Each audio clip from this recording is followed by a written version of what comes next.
Mackinac Bridge by motorcycle.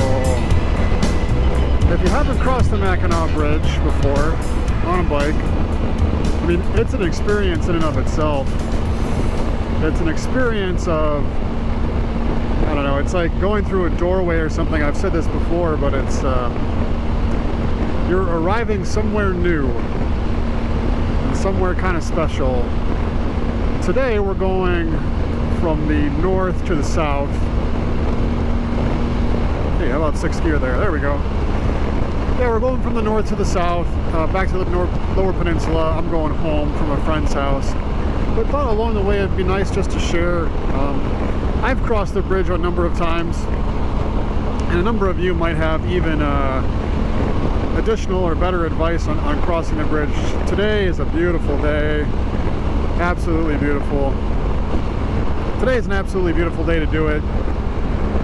But there's often weather on the bridge, and it's often windy too. That's a big thing, can be the wind. So this guy over here.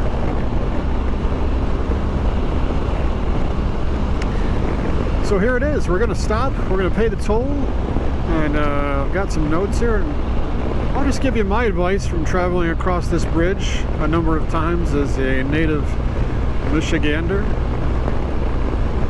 There is a wonderful view.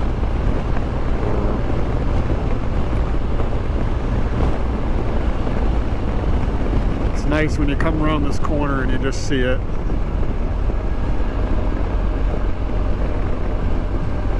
And there she is.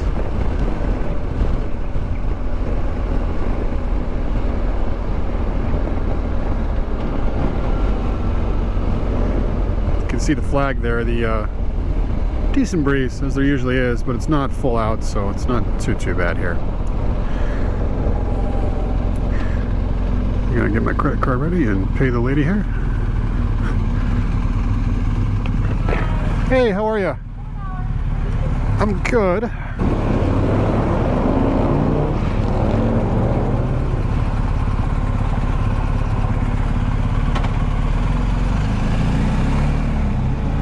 All right.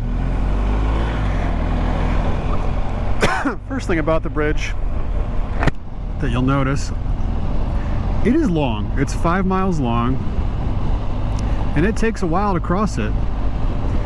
Speed limit is 45. The actual suspension bridge portion, though, is shorter. I think it's maybe a mile-ish, or maybe 2.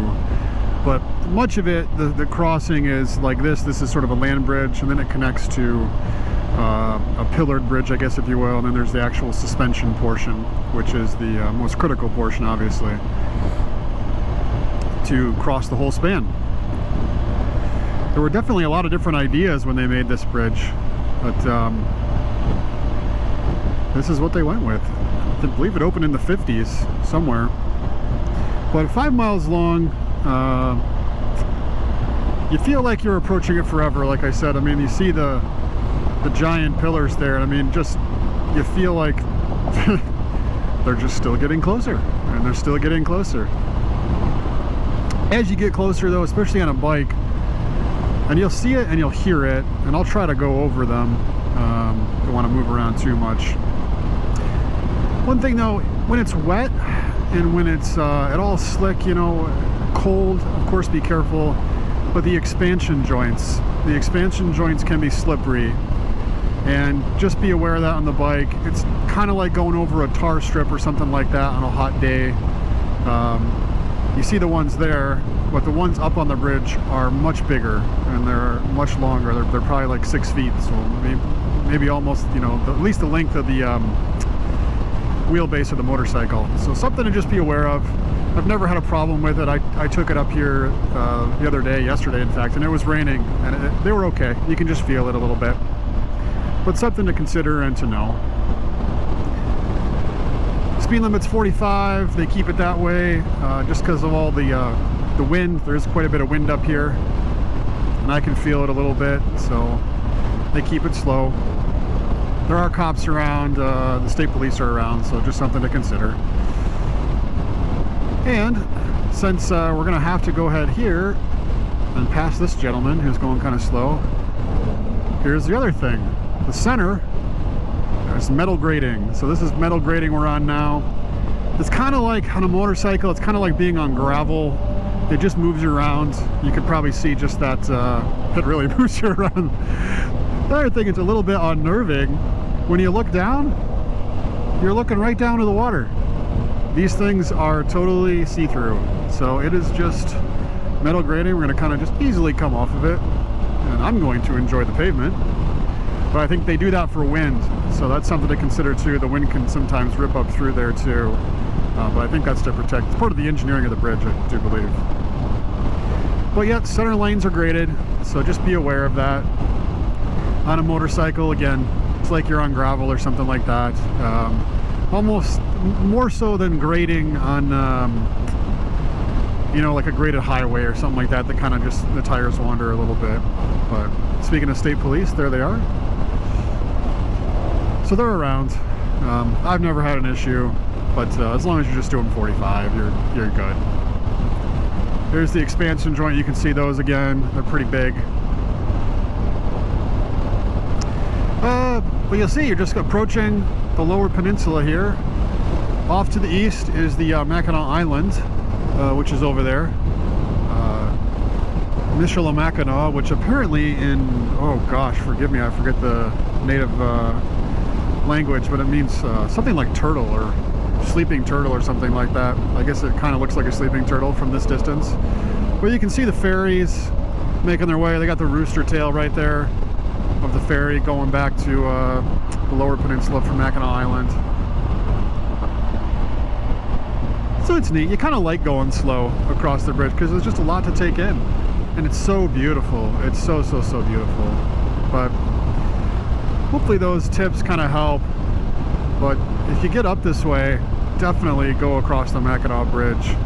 There's nothing like it, and it is really, it's a gateway to the north unlike any other, I think, in the country, because you just, all of a sudden you cross this bridge, especially if you're going north, and the trees are a little different. The pine trees are a little taller and skinnier, and it's different enough that you notice it, and you definitely feel like, wow, I'm north. I'm really up north. Which in Michigan, that's what we call it, going up north. But the UP is called a lot of things. Up north, hunting country, God's country, and it's something special. I kind of refer to it as sort of a kind of quarter scale Alaska. Maybe not even quarter scale, but it's like a mini Alaska. Some of it has that look and feel, but of course on a much smaller scale. But it's special, and if you're nearby, it's definitely worth checking out. And if you're crossing the country, and if you're thinking about taking a northerly route, come up through Michigan. Come up through Michigan, cross the Mackinac Bridge, go through the UP, go out west. The Plains, North Dakota is a really nice way to, and as is northern Minnesota and Wisconsin, it's a really nice way to cross the country. The Apostle Islands up in Wisconsin are great too. Just a great thing to check out. So anyway, just wanted to share a little bit on the Mackinac Bridge. Hope it's helpful. Hope you enjoyed it. I'm going to go ahead and bust out about 200 and some 90 miles or something, or whatever it is, back home or downstate. And just enjoy the ride and put on some tunes. So have a great rest of